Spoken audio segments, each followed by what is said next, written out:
Hello everyone, DPM 100. Let's see what we have today.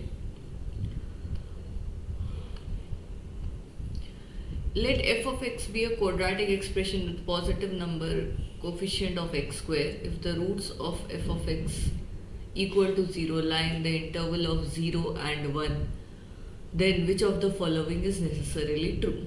Okay. सो अब quadratic equation है तो हम कह सकते हैं कि इसके दो रूट्स होंगे, तो हम बोल देते हैं ये जो है y इज इक्वल्स टू के एफ ऑफ के एक्स स्क्वायर है. ठीक है, इसके दो रूट्स हैं, एक अल्फा और एक beta. So F of X can be written as K X minus alpha and X minus beta.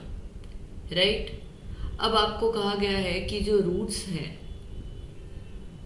F of X equal to 0 वो लाई कर रहे हैं -1 से 1 के बीच में. ठीक है, then which of the following, F of 1 की बात करनी है, एफ ऑफ -1 की बात करनी है. सो अगर एफ ऑफ 1 की मैं बात करूंगी तो के 1 माइनस अल्फा और 1 माइनस बीटा हो जाएगा. ठीक है, अब हमें पता है कि अल्फा और बीटा जो है वो -1 से 1 के बीच में लाई कर रहे हैं. अब अगर अल्फा बीटा 1 से छोटे हैं तो 1 माइनस अल्फा नेगेटिव होगा और 1 माइनस बीटा भी नेगेटिव होगा, एंड दिस इज के इज पॉजिटिव. तो ओवरऑल मेरा एफ ऑफ 1 जो है वो नेगेटिव नेगेटिव पॉजिटिव हो जाएगा. सिमिलरली मैं एफ ऑफ -1 जब देखने जाऊंगी तो ये हो जाएगा के एक्स माइनस एक्स क्यों 1 माइनस 1 आएगा.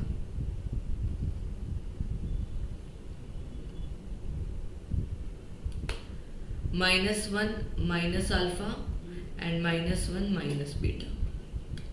ठीक है, अब अल्फा और बीटा अगेन मेरा जो है वो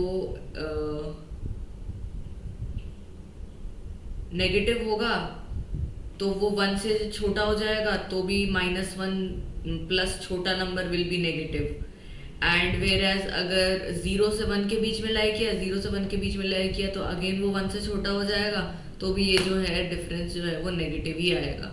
तो ये वाला पार्ट नेगेटिव, ये वाला part negative, again F of -1 जो है वो पॉजिटिव हो जाएगा. So F of 1 greater than 0, F of -1 greater than 0, answer will be option A. Okay, next question. The equation has x and y integers हैं. What is the largest possible value of 3x + 4y. ठीक है, सो इसको कर लो आप factorise. सबसे पहले तो x square plus नहीं -14x है, X square -14x plus Y square -6y -7 equal to 0. अगर आप लोगों को एक मेथड आती हो फैक्टराइज करने की, it is called completing the square method. Completing the square method क्या होता है, मिडिल टर्म का हाफ करो. ठीक है, ठीक है, विच इज 7 -7 एक्चुअली, और उसके स्क्वायर को विच इज 49 एक बार इक्वेशन में ऐड कर दो, एक बार सब्ट्रैक्ट कर दो. ऐसा आप 14x के साथ भी करेंगे और 6y के साथ भी करेंगे. ठीक है, so what you will gate is x square -14x plus 49 -49, कोई फर्क तो पड़ेगा नहीं, right. Plus Y square -6y, -6 का हाफ इज 3, -3 का स्क्वायर इज 9 प्लस 9 -9 -7 तो ऑलरेडी था, इक्वल टू 0 कर दिया. ठीक है, अब इससे होगा क्या, अगर आप इस चीज़ को ऑब्जर्व करें तो ये x -7 का होल स्क्वायर बन गया, इसको ऑब्जर्व करें तो ये x -3 का होल स्क्वायर बन गया है. राइट, तो आप इसको लिख सकते हैं कि x -7 का होल स्क्वायर प्लस y -3 का होल स्क्वायर इक्वल टू 65. ठीक है, नेक्स्ट इस चीज को a मान लो, इस चीज को b मान लो. ठीक है, आप इसको लिख सकते हैं a square plus b square जो है वो 65 बनाना है हमको. एक तो मेरे को खड़ा खड़ा दिख रहा है 64 + 1, राइट. तो a, b जो है वो मेरा ±8, 1 हो जाएगा, ऑल्सो 1, 8 हो जाएगा. है ना, प्लस माइनस, पॉजिटिव नेगेटिव कुछ भी आ सकता है। और क्या वैल्यूज रख सकते हैं, कोई भी दो नंबर का स्क्वायर अगर हम ऐड करें तो वो 65 आ जाए, तो 8 से तो छोटा ही होना चाहिए। 7 का स्क्वायर कितना होता है, 49। 49 65 में से माइनस करेंगे तो हमको मिलेगा 16, है ना। तो we have one more, two more pairs, plus minus 7,4 plus minus 4,7। I don't think इसके अलावा हमको कोई और वैल्यूज मिलेगी। तो बस एक ही वैल्यू, मतलब x माइनस 7 आपको एक बार 8 लेना है, और साइमल्टेनियसली आपको x माइनस वाई माइनस 3 जो है वो आपको 1 लेना है। ऐसे आप सारी वैल्यूज डाल के देखोगे, सो आपको x is equals to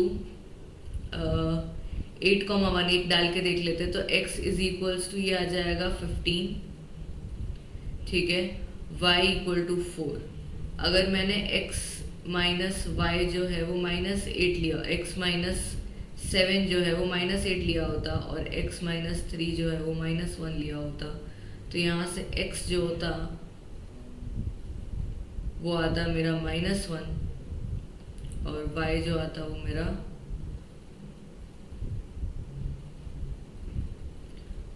3x plus 4y की वैल्यू निकाल ले, कोई बात नहीं, और y जो आता वो मेरा क्या हो जाता, 2।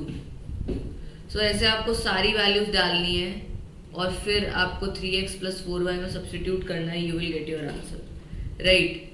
सो इसका आंसर आप डालेंगे तो 8 या 1, या तो -1 या 8 से आपका सॉल्व हो जाएगा, you will get 68 as your answer. Okay, moving on, next question.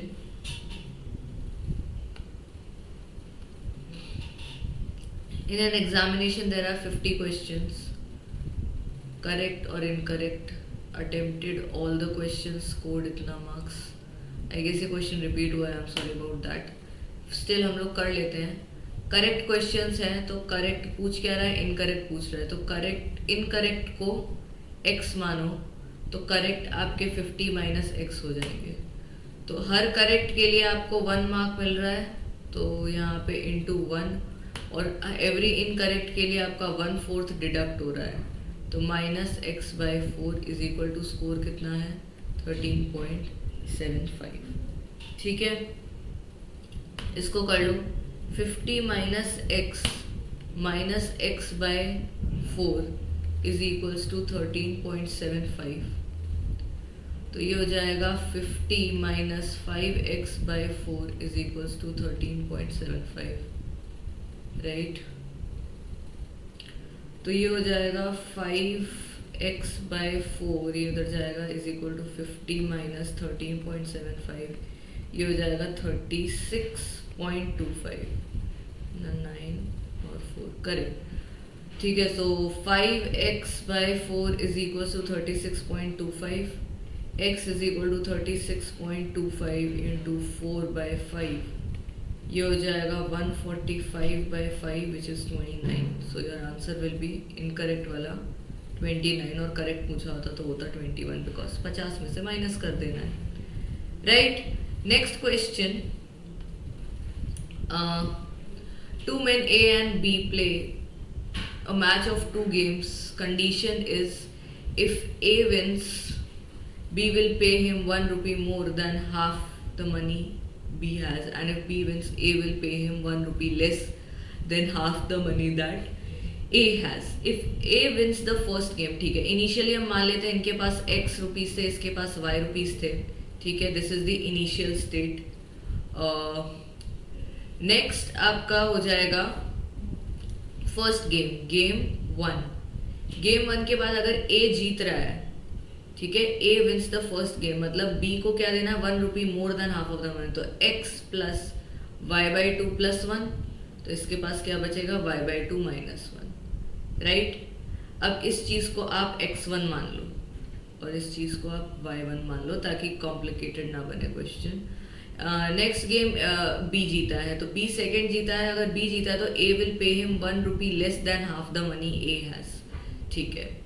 So game 2 के एंड पे x 1/2 है ना. A will pay him 1 rupee less than, तो इसके पास 1 रुपये ज़्यादा है, तो इसका हो जाएगा y1 प्लस x1/2 माइनस 1. ठीक है. इस पॉइंट के बाद इसको अगर मैं x2 मान लूँ और इसको y2 मान लूँ, तो हमको ऐसा बोल रहा है कि the difference between amounts with a and b becomes 16. तो x2 माइनस y2 जो है वो आपका हो जाएगा 16. x2 माइनस y2 जो है वो 16 हो जाएगा. सो हमारा x2 क्या है, x1/2 प्लस 1 माइनस y2 कितना है, y1 plus x1/2 minus 1 is equals to 16. x1/2 plus 1 minus y1 minus x1/2 plus 1 is equal to 16. ठीक है. अभी हमको पता नहीं है कि x2 में से y2 को माइनस करना है कि y2 में से x2 को माइनस करना है. राइट. ये कैंसिल हो जाएगा.